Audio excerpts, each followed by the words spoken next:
grandmother would tell me, "You're nothing better than to lay on your back."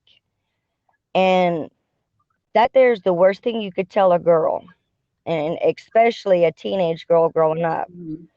But it took me to understand, no, I don't have better things to offer than just laying on my back. Right. You know, especially that part. I've got a brain. I know how to use it. I'm not stupid. I don't have stupid written across my forehead. And it got a lot of people to understand that just because I have stupid written across my forehead doesn't mean I am stupid.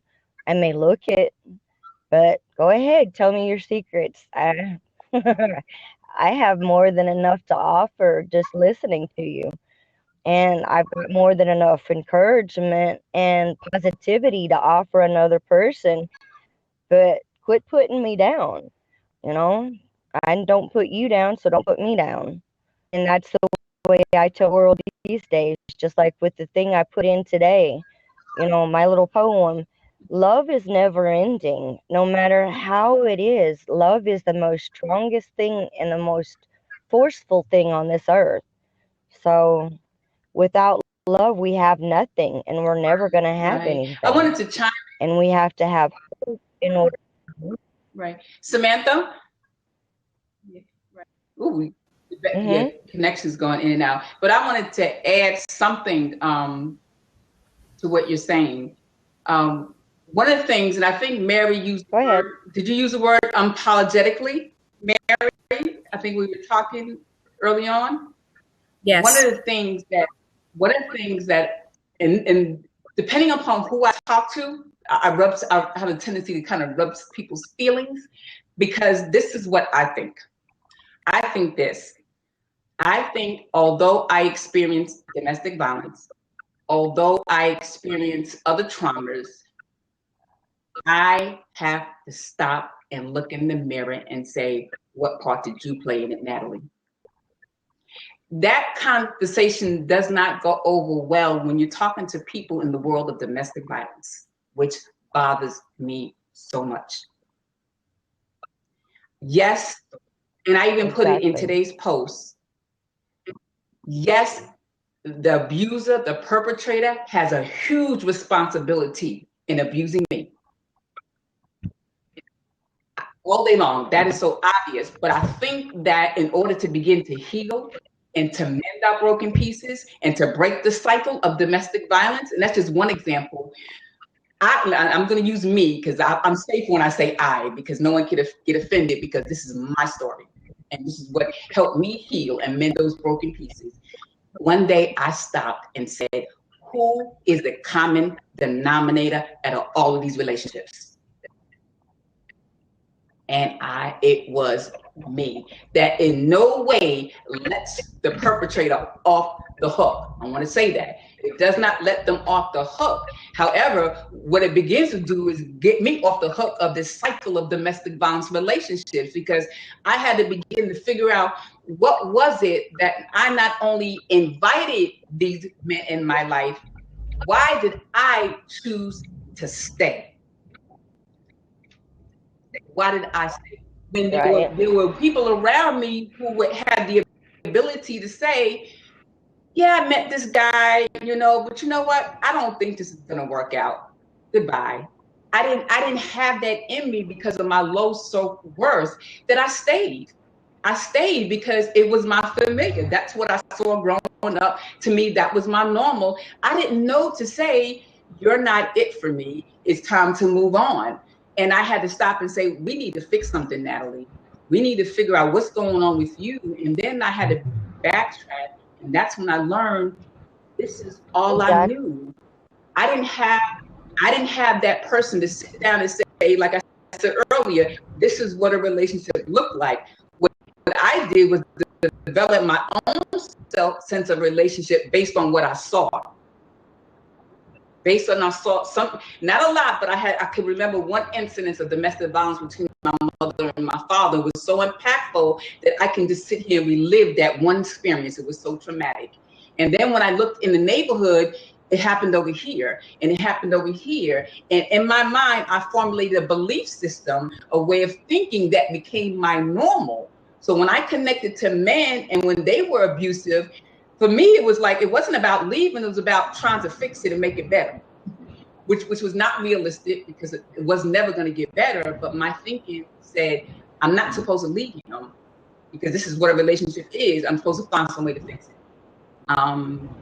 So I had to take a look at me.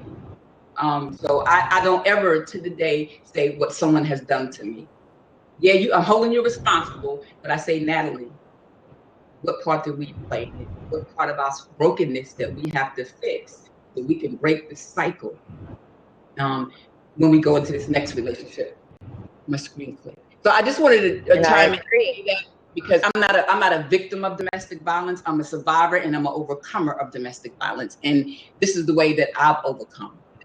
And I had to get those tools because I'm not in a relationship now, but there is going to be a next relationship. And I have to sharpen my skills to watch out for the potential of domestic violence relationships, because I have this predisposition. There's still something inside of me, in my back, that says that's my norm.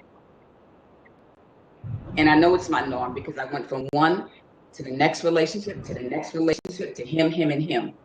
So I have to be on guard and equip myself and take my power back and not say what they're doing to me. I say I get to choose to stay, come, and I get to choose to stay. And that's how I empower myself. I'm not a victim anymore. I'm not a victim. So I just wanted to say that. And we have about 3 more minutes.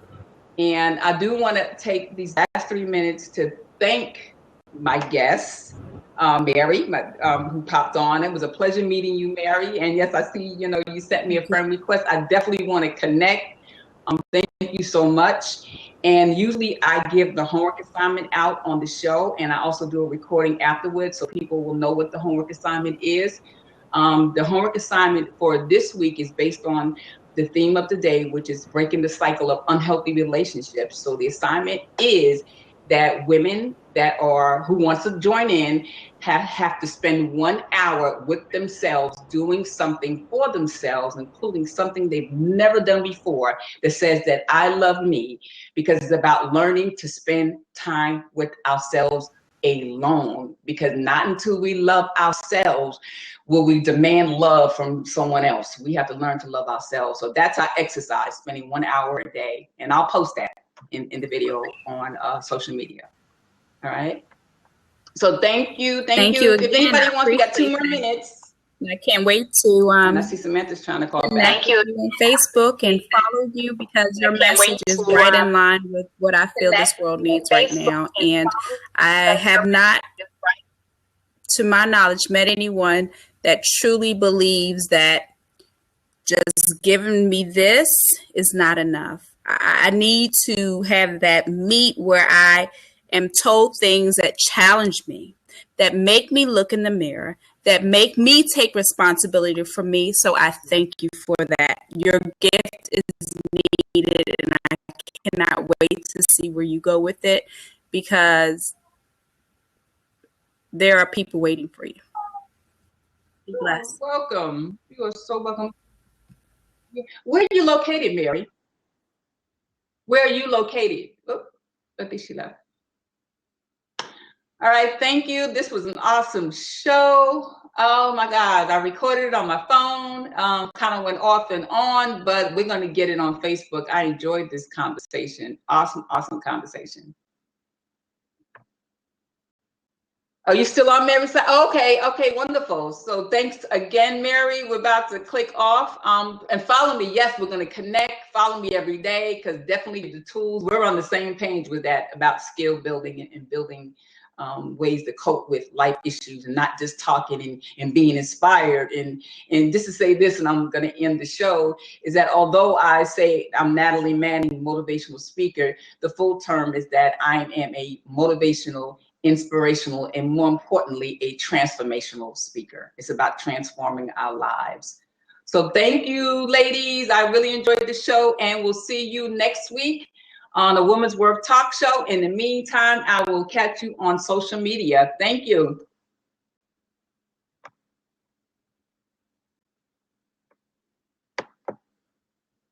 Thank you, Janelle. You got to hop on next week. Thank you so much.